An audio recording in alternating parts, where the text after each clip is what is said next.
coming in to you all. I think it's a good idea that we'll have a few meetings because, like, it's, to be honest about it, we can't cover the stuff we need to cover. I think the first thing I'd like to know there, I saw earlier on when Matt or someone asked a question, Geraldine and Joe, you seem to be coming at two different angles. What's your reply back to Joe's thing about Article 4 and Article 9? Article 9 is related just to the agriculture. I think it should be moved, and it should be a wider, it shouldn't be under the responsibility of agriculture. You have there where there's only 20%. It shouldn't be under it. The re-wetting and the draining of the peat. We should decide at a member state where the best places are, be it on our peatlands, be it commercial cutting, be it in our forestry, be it wherever, that we would assess and determine where the areas are. The only thing I'd say back to you is that we have to realise that a lot of people on peaty type land and on peatlands, in be it mountain in Donegal or wherever, in Connemara, they have to make a living out of that. So no, you're misunderstanding. What I'm saying is that it shouldn't be 80% would be on agricultural land.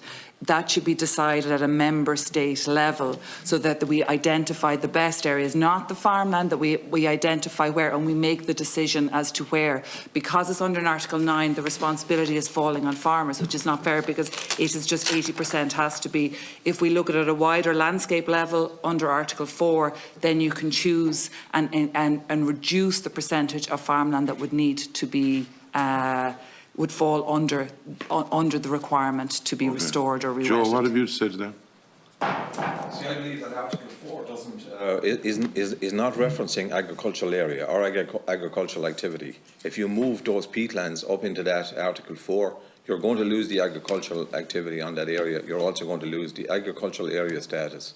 And I believe that it's critical even that some of the habitats are considered under Article 9, particularly heathlands, blanket bog and upland grasslands are considered as agricultural ecosystems and not as habitats. And there's probably a pathway maybe to achieving that, but definitely moving those significant areas of land into Article 4 is going to take away. That's a land use change, a massive land use change. Those lands won't come back into agricultural activity or agricultural area. That's my reading of it. That's my understanding of it. A question for you. Minister Ryan, the night that I had the debacle with them, spoke about phase 1 of land use being done. Now, I didn't even know there was a phase 1 done. And phase 2 will be finished in 18 months. What's your interpretation of that? Just as quick as you can, because I want each one I want to try and get as many questions in as I can. Would you ask all the questions together, Mike? Well, all right. So don't mind. That's that one. Right, we got a few emails, and the LIFE project, farmer organisations would have been involved in it. Now, the LIFE project, my question to you, my understanding is that's voluntary for anyone. The LIFE project, is every farmer organisation still involved in the LIFE project, or are ye out of it? That's the question for every one of you. We've got an email today from an MEP, look, we're actually talking about it before the meeting started, where there's disputed stuff going on between the information that we were given from COPA and from that an MEP wrote back. Now, there's a debate. What's your interpretation of the 20%? Because at the moment, there's a debate going on about that. Can the 20% come from the state or not? The other part that was said on that email back to us was that there's a difference between restoration and re-wetting. In my opinion, there's not. I'd like to know your views on that. And when did you become aware of this, all the farmer organisations? Because it was by chance the likes of us became aware of it. When did you become aware of it, and what was done up to now on it? And in relation to basically what is the farmer organisations, or are we going to unite, or are we going to, Dermot, you talked about the field, and I know exactly where you're coming from, because people with spades, you know, tried to reclaim this land and they put in stone shores, and then diggers came along and they made it better. What is the tack with all the farming organisations, or is there any tick-tacking with other countries? For the simple reason we are hearing that I think it's Sweden is going to, Sweden is objecting to it, and so is Norway. We're hearing that Holland, Finland as well. Right. So is there any tic-tacking going on, or where can we nip this at the bud? For the simple reason, my understanding at the moment is it's at its infancy. Sweden is getting the presidency. It's going to sort of lie a bit idle for 6 months, we're hearing. And do you envisage a problem that this is like sort of when you get older, you'll get the pension, that this is 2030, well, sure, look at it, might be Bordemona's bit that will cover that. 2040, it's going to be in the distance, and sure, I might be retired by that. But that it's like something that you're clawing at, that's down the road, and that it's a ferocious hard thing to keep on top of, because it could be another generation that will be looking after the land when the 2040 or 50 comes. I'm not saying, you know, I'm not trying to retire anyone earlier, but do you understand me where I'm coming from? That it's like a long haul of a battle that we're in for, and I'm wondering what's the tack in this, and the farmer organisations, like, you know, is there going to be basically farmers of the different organisations going to get more informed about it? Because in fairness, other than the papers, what they have done and this committee, there wasn't much about it before, up to the last month, to be quite frank about it. And what are we, like, we will, I've no doubt that we'll sit as a private committee and we will put our thing across. I will await Ireland's response, because my understanding is it is not gone in yet, even though Minister Ryan thinks it's gone in, but my understanding is it's not gone in. And I'm awaiting that response to see where we are, because we're on a back foot if our own government is basically, my understanding on a big decision like that is that would take the three leaders to meet even, and a decision to be made at cabinet to be, because this is the future of an awful lot of farms around the country. And if you could address all them questions, because I'll come back to you if you don't answer what I'm on about. Okay, thank you. And just to Deputy Fitzmaurice, there's a lot of questions there, Deputy, so I'll pass them along to the IFA committee. But maybe I'll just focus in on what is happening in Europe, between the other farm organisations in Europe. Yesterday, myself and Geraldine were in Oireachtas, and you did mention Sweden and Finland, but believe you me, other countries such as Germany and Austria, amongst others, are very, very, I suppose, concerned to the point of, like where we are today, bringing this back to their politicians with so much fear and interpretation of what possibly this could look like for their farming incomes and farming practices going forward. But as you say, yes, most certainly the lead is Sweden. They've already written back to the Commission rejecting proposals. We spent time with the Finnish counterparts yesterday as well, where they were most certainly very fearful of how this will impact them. But along the whole Oireachtas family of farming organisations, there is considerable concern. Now, maybe I'll ask Geraldine on maybe on the Article 4 phased. Just in relation to your first question there on the phase 1 of the land use review, that was as part of the sectoral targets in July.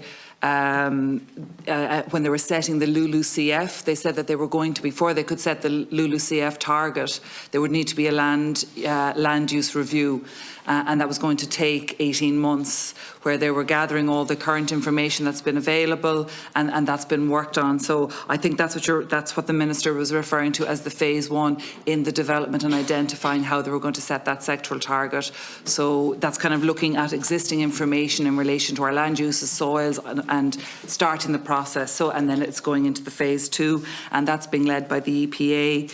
In relation to the LIFE project, and I think you're referring to the Burn LIFE project. The LIFE project. The EU funding. The LIFE project to be on the Atlantic one or rewetting. Oh, okay, and so all all of just that. general life, yeah.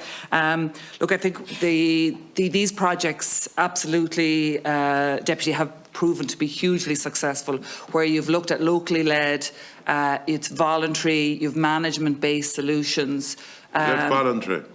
Pardon? Is that yes, voluntary? it is voluntary, yeah. So you're looking Are and you're you working. still part of it, even though, are you still part of it at the moment, yeah? We're still part of some of the projects. We would link So in. there's rewetting bogs and all that, yeah? There's a project up in, recently met in the Blanket bog, northwest, or- yeah. So they're looking at that and they're linking in and working with farmers and local farmers on the ground. It's very much farmer-led and engaging, and it's a management-based. So It is voluntary, where It is voluntary the new and there's a one payment for it. The new one is a regulation. And like, This will be a law, yeah, absolutely. Yeah. So it's and they have, this has proven more to be much more successful in biodiversity enhancement when they've seen that, when the farmers have been involved, and there has been research done on that to show that having the farmer champion involved in it, you get optimal results rather than the designations or other approaches.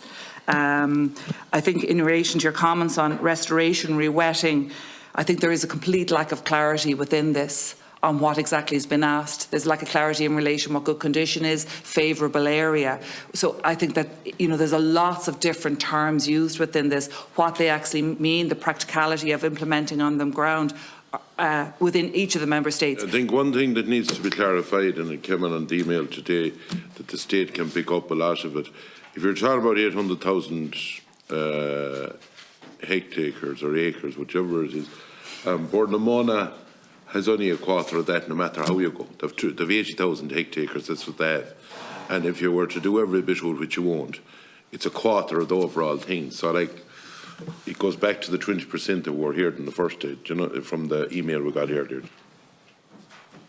go ahead, sorry. So, yes, yeah, and look, it's going to be a legally binding target. So as you were saying, clawing back, it's going to be another situation that every 2 years there'll be a national framework. It'll be under review all the way up to 2050. So it's going to be another situation where there's going to be actions and measures to be achieved. It's going to be reviewed on that regular basis. So like we have on our yearly basis now with the Climate Action Plan and our emissions, we're going to have a similar every 2 years with It's going to be, I think, if you read the stuff that's in it, and I think we have to be honest with farmers, from everything I've looked at, this is going to be basically catch you by the neck and tell you that you're going to sign up to this or else you won't get the single farm payment. That's where I worry this is going. Well, yeah, we're going to have targets within it at a national, and then those areas will have to be decided and where it is. So absolutely, it's going to be. It's a legally binding. It's an absolutely transformative piece of of regulation here compared to what we have done in the field of biodiversity or nature before. Well, are you finished, John? Sorry. Okay, John. John. Thanks, Chairman, and maybe firstly I'll answer Senator Bohan, and I leave my colleague John Enright to Deputy Fitzmaurice. I'm glad you saw similarities in trend, because the challenge is there for all of us and all the sectors that we represent. But I suppose we won't shrink our responsibilities from a political level, but equally I'll ask you and every other member of both houses of the Oireachtas that you have a duty and an obligation to keep our government honest. In particular, I suppose, the Minister who will be going to Europe to fight that battle, if that's what the Irish government decide to do, and it's critical that they do as we move forward.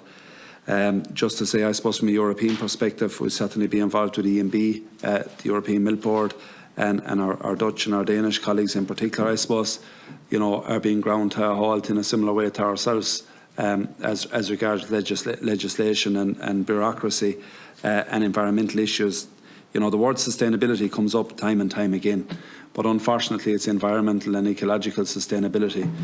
What's lacking right across the board on all occasions is an onus on the economic sustainability and the economic impact that can deliver, because that has a huge social impact on rural Ireland. And whether it is the church irrespective of its denomination, or the sports irrespective of its code, or indeed the parish council, the farm families and the rural economy is driven by the rural output, and that output is going to be at this point in time severely impacted. John. Thank you. I suppose to come back to Deputy Fitzmaurice, I would certainly agree with you. This is a grab you by the neck effort, to be quite honest with you. There's no doubt about that. I mean, the first comment on peat size, like, people have this impression about peat size that it's non-productive. You know, we have members out there this morning milking cows in peat size. We have members finishing cattle in peat size, finishing sheep in peat size, growing tillage crops in peat size. People don't realise that, and I think they're making a huge contribution to the rural economy, and I think people need to bear that in mind when we talk about peat size. That's the first point I would make. On the phase one of the land use being done, yes, certainly we are aware that the Department of Agriculture are doing work on a land use, etc., and designation of soils, etc., but I'll be honest with you, they haven't provided us with the data behind that as of yet. On the LIFE project, as an organisation, we're not directly involved, but we would have members involved in LIFE projects and also EIP projects, and they're all voluntary. They work well, farmers cooperate with them, farmers are treated with respect, I think, which is important to say. In relation to working with farm organisations, myself and our President would have been at the EMB General Assembly, European Milk Board in April, and there would have been the discussion about this land restoration law. And I think to pass a comment on it, you know, it's one of many different laws that are impacting the farmers at the moment. You know, we've seen what's happening on the nitrates, we see what's happening with climate change, and, you know, this is across Europe. We'll say same issues to every country. And it just seems to be a raft of regulation after regulation. Some impact on dairy farmers, some impact on sheep farmers, some impact on everybody. And I think there's huge pressures coming on people, and there's no appreciation of that pressure that's been put on people, to be quite honest with you. Just on, I think that's every issue I think covered, I think, from what I can understand. Thank you. Mr. Keller. Just answer Deputy Fitzmaurice. I didn't know a bit about this until maybe, like, I was talking to you about a month ago. Out there in the hostel, about a month ago. But, like, to me, it looks like it's an attack on Rhode Island by Stedelt. There are so many things coming down the pike attacking Rhode Island, and it seems to me that there are people attacking Rhode Island who don't actually understand, and, like, just going to say PT's societies. I know where the soil is being cut, where probably black, it could have been a bog three generations ago. And now it's soil is ground. It's the best of ground. And where's the definition going to come in? How many farmers are going to be closed down? And as for the farming organisations in Europe, Eddie here has been in contact with our colleagues in Farm Europe, and this thing can't be left go. But I think it's scandalous with the minister gung-ho to go out and accept this. He has never spoken to us as a family organisation. And for my knowledge, has had no contact with the stakeholders. And to me, that is absolutely shocking. When the implications for this country, I mean, when we look at it, 14 billion for administration, and the farmers will do it for voluntary. Honestly, like, this whole thing is crazy. Okay. Thanks. Mr. Roddy, and then Mr. Keane. Mr. Roddy. Yeah, thanks. Look, Mr. Deputy Fitzmaurice, we'll try and cover most of the questions, all of them if we can. Just as regards Eamon Ryan and that the question as regards phase one, and I think, as Geraldine has says, our understanding would be the sectoral target and the LULUCF. But also, I think we are looking at and I know Chagas is currently being done. We're looking at mapping and assessing peat size, and this is a requirement under GAEC2 as well, and we had a big battle on that there a year ago because, and Joe referred to this, there was proposals at EU level under CAP to actually take away the agricultural activity on peat size. So I want to thank all the deputies that supported that campaign, and we did get that turned around. Just as regards the LIFE project, I know there is a Burn LIFE project, there are some, and they're very good, but we were actually asked by the MPWS to support an application for a Burn-like scheme. That was, I think that's the one you may be referring to, in the west and northwest. And we were happy enough to support that because the burn is quite popular. But when we saw the detail of the proposal as it came out, we withdrew our support because, as you do say, it does talk about re-wetting the peatlands and a number of other things. And I think the other big issue with that particular scheme, and I know some farmers have done quite well out of it, but is the proportion of money that goes to the scheme. and administration and environmentalists, as opposed to the money that is going to the farmers. I think it's 25 million. I could be wrong on this. It could be 25 million in total. I think something like only 3 or 4 million is going to farmers. So we'd have problems around that, and I could be wrong on those exact figures. Just as the 20% from the state, look, that's a big issue. That is a big issue, and if the state can't do that, then obviously. Well, our reading would be what we'd have seen in here. And maybe Joe wants to come in on that. But our reading is that the 20% will cause major problems, clearly, for us, because obviously if that is the 20%, then the 80% will have to deliver from private land.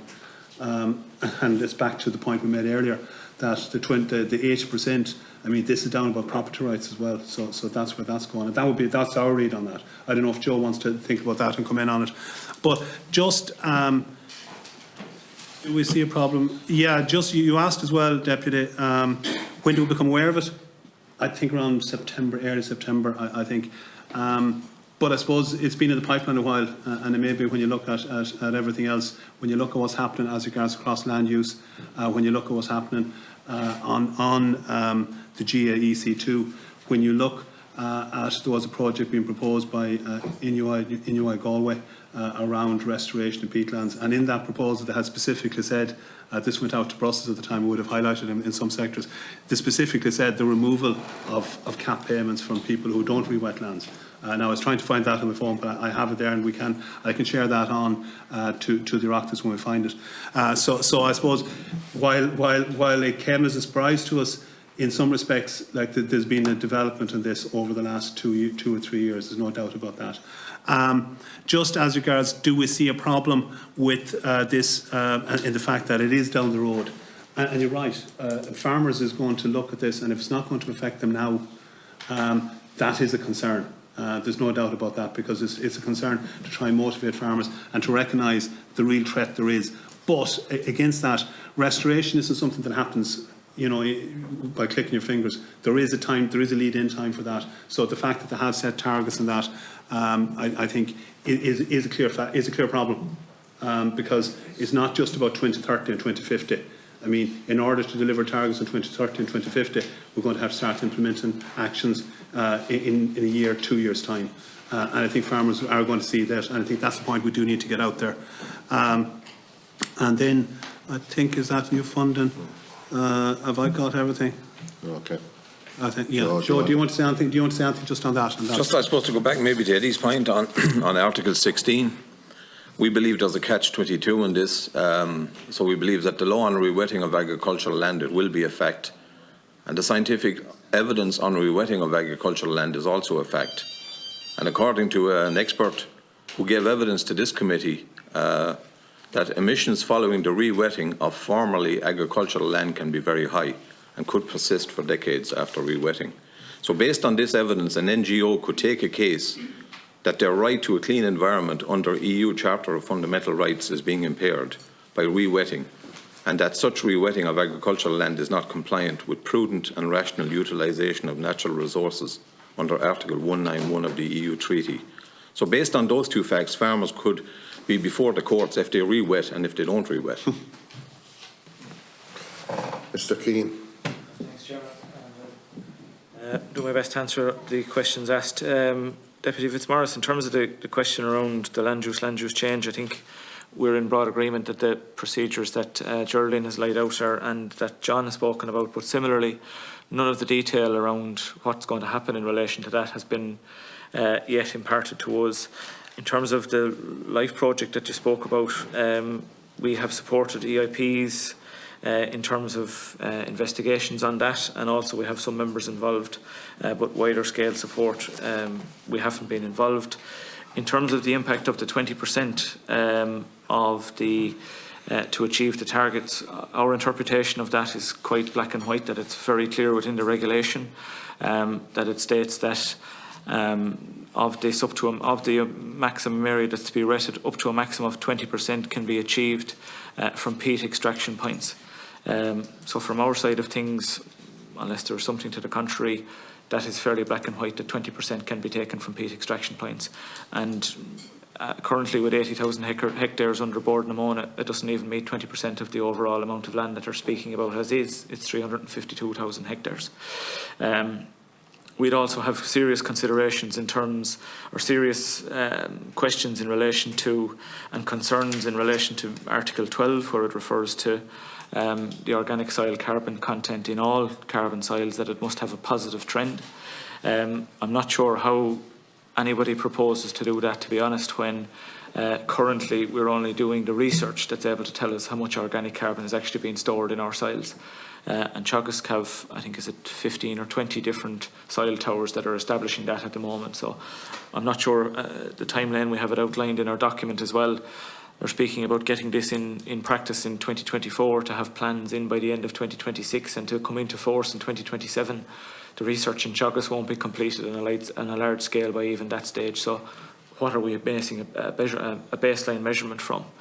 And the other, I suppose, the other question in terms of the measurement implications are, what role will other soils, apart from peatlands and so forth, have in terms of reducing the impact on emissions, but also the impact on habitats? And as rightly pointed out, how can we be sure that a measure conducted by one farmer doesn't affect a measure, or doesn't affect the land outside the ditch? Because the last time I checked and drained land at home, water doesn't know where the ditches are. So the question has to be asked of, if Liam is doing something on his land, how does it not negatively impact on my land right as well? On your restoration question, there's no other definition or no other reference given for what restoration looks like. Only rewetting. That's the only measure that's mentioned in the entirety of the whole document, is rewetting. So where it breaks down that we must have 30% of such areas done by 2030, at least a quarter rewetted. To meet that, we're going to have to rewet them all. That's the reality of it. Your question in around any tick-tacking between ourselves and other member states, through our European Young Farmers partners in CEJA, we've engaged with them, and we're meeting them next week as well, specifically on this also. The Swedish, the Finnish, the Norwegians have serious concerns for this as well as some of our members in Eastern European countries as well, because the implications for frozen soils also comes into this as well, which obviously doesn't affect us here, but affects the other EU member states as well. Envisaging the problem down the line, I suppose Liam might be a small bit younger than I am, but I have the look of being one of the youngest members in the room. And you might be trying to retire others in the room, Deputy, but I hope to be still farming in 20 or 30 years' time anyway. That's my ambition. And having the durability and persistence to stick it out is something which we're going to have, no matter who's sitting in the positions that are representing the different organisations here today. Letting something like this slip through is just simply not an option. And all doors and all accesses to agriculture, no matter whether they're here in this Habitats Directive or whether they're in other bills that are before other groups proposing certain measures around access for young people, we must all unite behind those to make sure that all doors are left open for young people. And your final question just around the environment and what's been sent forward from the Department of the Environment. Our understanding is that the Department of Heritage Local Government also have a role to play here, because the Habitats Directive and the biodiversity fit under the remit of the Department and Minister Noonan. So we haven't had any engagement, or they haven't reached out to us on any of these points. And I'm not sure whether any of the deputies in the room know what engagement has gone on between the Department of Agriculture, the Department of Environment, or the department responsible for implementing biodiversity measures, which the Department of Heritage. And we'd love to know what measures and what communications have happened between those three different departments.